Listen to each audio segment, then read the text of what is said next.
সম্মানিত আশিক রাসূলেরা, যুগে যুগে মহান রব্বুল আলামিন নবুয়তের যুগে, বেলায়েতের যুগে, যে যুগই বলেন, আল্লাহকে পাওয়ার জন্য প্রতিনিধি নির্বাচিত করেছেন।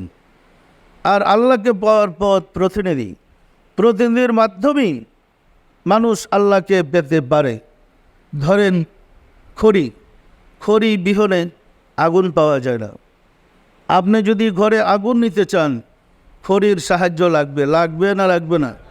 খালি হাতে কখনো আগুন ঘরে নিতে পারবেন না। ওই রকম মুর্শিদকে যদি খড়ি ধরেন, আল্লাহকে পাওয়ার জন্যে মুর্শিদ লাগবে তো।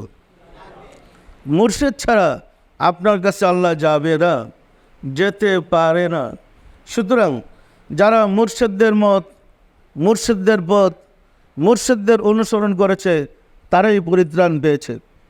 আমরা হানাফি মাযহাব স্বীকার করলেও মাযহাবের ইমামের মত কিন্তু আমরা মানি না। সুবিধা মতো মাসতে হইলে মানি, অসুবিধা হইলে নাই।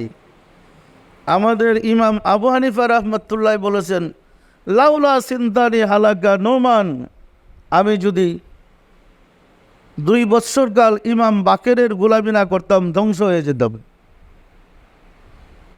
ইমাম আবু হানিফা রাহমাতুল্লাহের মতো ব্যক্তিত্ব যদি মুর্শিদের গোলামি না করলে ধ্বংস হইয়া যাইতেন, আমরা যারা কামেল পাস করে, দাওরা পাস করে বলতেছি মুর্শিদের প্রয়োজন নাই, তার চেয়ে কি বেশি যোগ্য আমরা?